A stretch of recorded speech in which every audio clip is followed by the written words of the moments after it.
This is the 10 Eyewitness News with Katrina Lee and John Mangos. Troops attempt to storm the Russian parliament in the first military clashes of the Soviet coup. A huge toxic cloud over Melbourne after a chemical explosion and fire. And several people injured after a stabbing spree in Sydney. Good evening, I'm Katrina Lee. And I'm John Mangos. The Soviet Union's worst political crisis for decades erupted into violence today when at least 3 people were killed in Moscow. In the first serious incident since the communist hardliners ousted Mikhail Gorbachev, demonstrators and tanks clashed in the city centre. However, the man who is leading the opposition against the new regime, Russian Republic President Boris Yeltsin, is still holding out in his parliamentary stronghold.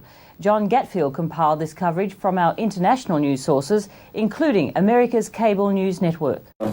Guaranteed to make you punchy. That's 10's Eyewitness News for now. Of course, Anne Fulwood will be back at 10:30 with the second edition news and the latest on the Soviet crisis. For now, I'm Katrina Lee. Good night. And from John Mangos, good night.